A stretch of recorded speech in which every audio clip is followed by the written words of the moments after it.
বঙ্গোপসাগরে ভারতীয় জলসীমা লঙ্ঘনের অভিযোগে ফের ২৮ বাংলাদেশি জেলেকে আটক করেছে ভারতীয় কোস্টগার্ড। কক্সবাজারের কুতুবদিয়ার কৈয়ারবিল ইউনিয়নের নজরুল ইসলাম মালিকানাধীন এফবি আদিপ 2 ফিশিং বোটটি গভীর সমুদ্রে মাছ ধরার সময় ভারতীয় জলসীমায় প্রবেশ করে।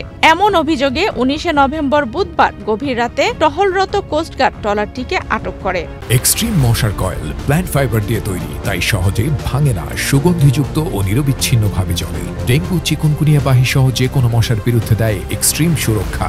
পরে আটক মৎস্যজীবী ও ট্রলারটি নারায়ণপুর মৎস্য বন্দরে নিয়ে যাওয়া হয়। এ নিয়ে গত ৪ দিনে মোট ১০৭ জন বাংলাদেশি জেলেকে আটক করল ভারতীয় কোস্টগার্ড। ভারতীয় উপকূলরক্ষী বাহিনীর সূত্রে জানা গেছে, আটক ২৮ জন বাংলাদেশিকে কাকদ্বীপ থানার কাছে হস্তান্তর করা হয়েছে। ২০ নভেম্বর বৃহস্পতিবার তাদের অবৈধ অনুপ্রবেশের অভিযোগে কাকদ্বীপ আদালতে পেশ করলে আদালত তাদের ১৪ দিনের জেল হেফাজতের নির্দেশ দেন।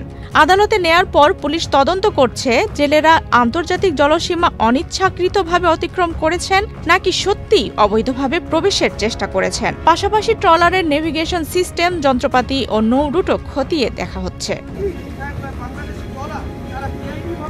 এফবি আদিপ 2 আটক হওয়ার খবর ছড়িয়ে পড়লে কুতুবদিয়ার উপকূল অঞ্চলে আতঙ্ক ও শোকের আবহ তৈরি হয়। স্থানীয়রা এই ঘটনার দ্রুত সমাধান ও আটক জেলেদের নিরাপদে ফিরিয়ে আনার দাবি জানিয়েছেন। উপকূলীয় এলাকায় নিরাপত্তা জোরদার করার পাশাপাশি বিষয়টি নিয়ে গভীর নজরদারি চালানো হচ্ছে বলে প্রশাসন জানিয়েছে।